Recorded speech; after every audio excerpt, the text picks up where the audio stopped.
Hello friends, welcome back to my channel. So आज हम बात करेंगे लॉ ऑफ थर्मोडायनेमिक्स। सबसे पहले हम जनरल से इंट्रोडक्शन देखेंगे, देन इसके जो इम्पॉर्टेंट लॉ हैं उनके बारे में डिस्कस करेंगे। तो सबसे पहले इसकी डेफिनेशन क्या है, थर्मोडायनेमिक्स की डेफिनेशन क्या रहती है कि the branch of science which deal with the study of different form of energy and their interconversion is called thermodynamics. ठीक है, थर्मोडायनेमिक्स के अंदर जो है हम डिफरेंट फॉर्म ऑफ एनर्जी के बारे में जो है स्टडी करते हैं। नेक्स्ट है बायोलॉजिकल थर्मोडायनेमिक्स। क्या है, तो ये क्या है, क्वांटिटेटिव स्टडी होती है दैट अक्कर इन और between living organism structure and cell. ठीक है, जो सेल के अंदर, लिविंग ऑर्गेनिज्म के अंदर जो है जितनी भी प्रोसेस हो रही हैं, ठीक है, मेटाबॉलिज्म हो रहा है, वो किसके थ्रू होता है, एनर्जी के थ्रू होता है। ठीक है, तो बायोलॉजी के अंदर जो है थर्मोडायनेमिक्स का इम्पॉर्टेंट रोल है। The law of thermodynamics are important unifying principle of biology. These principles govern the chemical processes that is metabolism in all biological organism. ठीक है, ये जो प्रिंसिपल है मीन्स कि थर्मोडायनेमिक्स जो है वो क्या काम करती है, मतलब रेडिएंट एनर्जी जो हमें सनलाइट से मिलती है उसको किस में चेंज करती है, केमिकल एनर्जी में चेंज करती है। ठीक है, तो इसका बेस्ट एग्जांपल कौन सा रहेगा, फोटोसिंथेसिस का। Green plant transform radiant energy into chemical energy. अब हम बात करते हैं एनर्जी की। ठीक है, तो एनर्जी की डेफिनेशन क्या होगी, कैपेसिटी टू डू वर्क। ठीक है, किसी भी काम को करने के लिए जो हमारी एबिलिटी लगती है, ठीक है, क्षमता जो होती है हमारी काम करने के लिए, उसको हम क्या बोलते हैं, एनर्जी बोलते हैं। ठीक है, अगर हम लिविंग ऑर्गेनिज्म में देखें तो क्या है, energy is required for growth, locomotion, reproduction and development.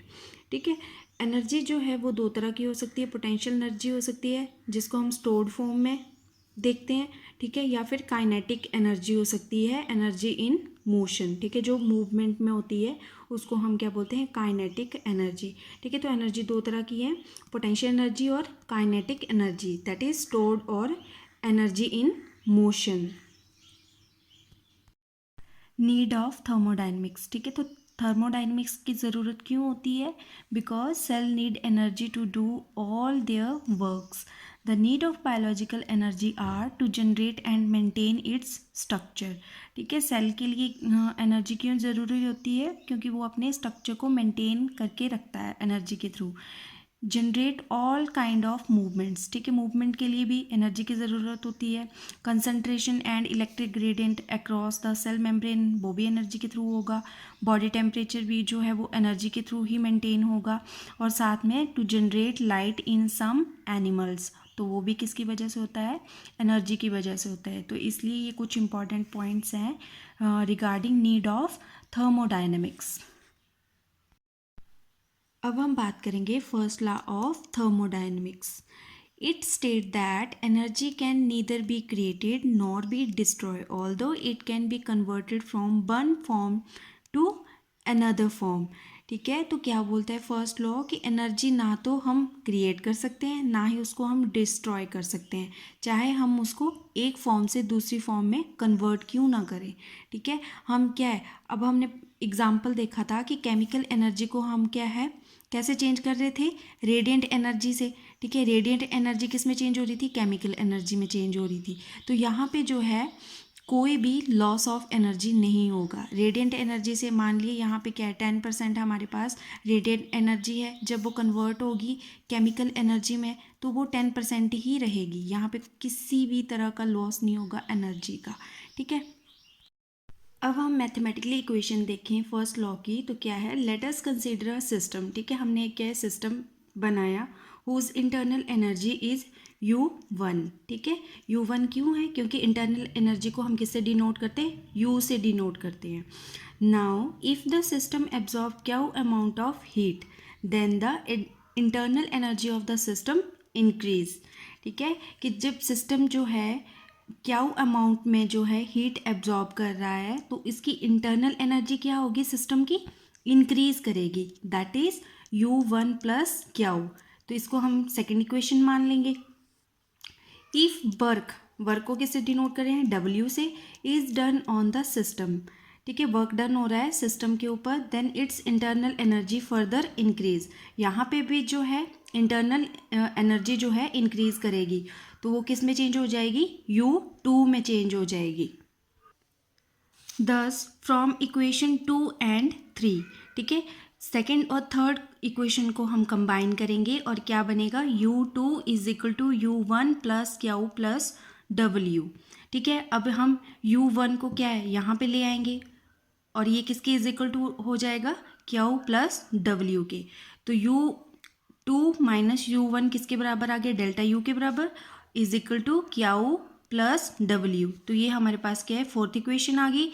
तो डेल्टा U किसके बराबर है, change in internal energy is equal to Q किसके बराबर है, heat added to the system, plus W किसके बराबर है, work done on the system. ठीक है, सो यहाँ पे जो है ये फोर्थ इक्वेशन किसके बेस पे, यहाँ पे इंटरनल एनर्जी जो है इंक्रीज कर रही थी। अगर हम सेकंड केस देखें, if a system does work on the surrounding, ठीक है, जो वर्क डन हो रहा है वो कहाँ पे हो रहा है, सराउंडिंग में हो रहा है। ठीक है, सबसे पहले ये आप डायग्राम देखो कि ये हमने एक सिस्टम सेटअप बनाया है। ठीक है, तो ये सिस्टम है और ये इसके बाहर की सराउंडिंग है। ठीक है, पहले जो है वर्क डन कहाँ हो रहा था, सिस्टम के ऊपर हो रहा था, तो जो इंटरनल एनर्जी थी वो क्या थी, इंक्रीज हो रही थी। अब हम सेकंड केस में देखें तो जो वर्क डन है वो कहाँ पे हो रहा है, सराउंडिंग में हो रहा है, तो इंटरनल एनर्जी जो है डिक्रीज कर रही है। ठीक है, यहाँ पे जो है इंटरनल एनर्जी डिक्रीज करेगी। In this case work is taken as negative, तो हम वर्क जो है नेगेटिव में लेंगे। Now if Q is the amount of heat added to the system and W is the work done by the system, then change in internal energy become delta U is equal to Q plus minus W। तो यहाँ पे क्या, जब हम इसको solve करेंगे तो क्या आएगा, delta U is equal to Q minus W, क्योंकि प्लस माइनस माइनस होता है तो यहाँ पे जो है माइनस का साइन आ जाएगा। तो यहाँ पे जो है इंटरनल एनर्जी जो है डिक्रीज करेगी, क्योंकि कहाँ पे वर्क डन हो रहा है, सराउंडिंग में, सिस्टम की जो है सराउंडिंग में वर्क डन हो रहा है, तो इंटरनल एनर्जी जो है डिक्रीज करेगी। ठीक है, तो क्या आ जाएगा, change in internal energy is equal to किसके बराबर है, Q के, तो Q क्या है, heat added to the system minus W, that is work done on the system. ठीक है, इस इक्वेशन में और इस इक्वेशन में सिर्फ माइनस और प्लस का साइन जो है चेंज है, बाकी का जो है सेम है, क्योंकि यहाँ पे जो है माइनस कब आएगा, जब इंटरनल एनर्जी जो है डिक्रीज करेगी, और प्लस का साइन कब आएगा, जब इंटरनल एनर्जी जो है इंक्रीज करेगी। सिर्फ इतना सा डिफरेंस है इन दो इक्वेशन में। Thus, above relationship between internal energy, work and heat is mathematical statement of first law of thermodynamics. अब हम बात करेंगे explanation of the first law of thermodynamics. ठीक है, थर्मोडाइनमिक्स जो है वो कहाँ पे अप्लाई कर सकते हैं हम, तो एग्जाम्पल है, cell perform a number of important processes, these process require energy. ठीक है, जो सेल होता है वो बहुत सारे फंक्शन जो है परफॉर्म करता है, तो उन फंक्शन को परफॉर्म करने के लिए उसको किसकी ज़रूरत पड़ती है, एनर्जी की ज़रूरत पड़ती है। ठीक है, one of the best example जो है फोटोसिंथेसिस का है। ठीक है, तो फोटोसिंथेसिस जो है वो किस तरह का प्रोसेस है, एनाबॉलिक प्रोसेस होता है। ठीक है, तो सबसे पहले जो है यहाँ पे जो है फोटोसिंथेसिस में प्राइमरी सोर्स ऑफ एनर्जी कौन है, सन है। ठीक है, सन से क्या है, एनर्जी रिलीज हो रही है।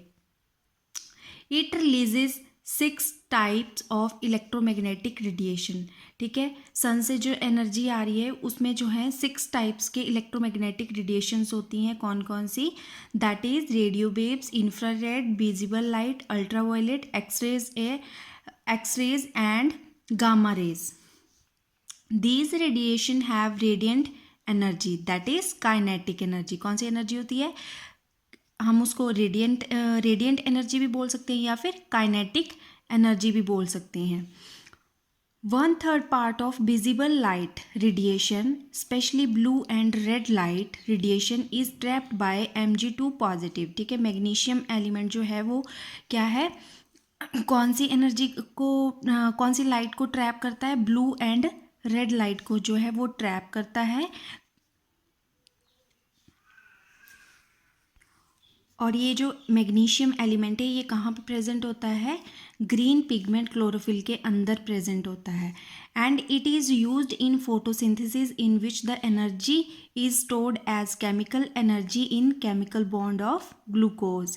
ठीक है, तो यहाँ पे क्या जो है, जब कार्बन डाइऑक्साइड और वाटर को हम किस में चेंज करते हैं, ग्लूकोज में चेंज करते हैं, तो यहाँ पे जो है पोटेंशियल एनर्जी लगती है। ठीक है, फिर ये किस में चेंज होता है, ग्लूकोज में चेंज होता है, और साथ में क्या है 6 मॉलिक्यूल जो हमारे पास किसके रिलीज़ होते हैं, ऑक्सीजन के रिलीज़ होते हैं फोटोसिंथेसिस के अंदर। ठीक है, तो यहाँ पे जो है अगर मान लो आपने यहाँ पे 10% जो है क्या क्या लिया, कार्बन डाइऑक्साइड प्लस वाटर लिया, तो जब ये कन्वर्ट होगी किस में, ग्लूकोज प्लस ऑक्सीजन में, तो यहाँ पे जो है ये सेम 10% ही रहेगा, यहाँ पे कोई भी एनर्जी का लॉस नहीं होगा। ठीक है, तो फर्स्ट लॉ यही कहता है कि एनर्जी को जो है हम neither be created nor be destroy, ना तो हम उसको क्रिएट कर सकते हैं ना ही उसे हम डिस्ट्रॉय कर सकते हैं, चाहे हम एक प्रोसेस से दूसरे प्रोसेस में एनर्जी को चेंज करें।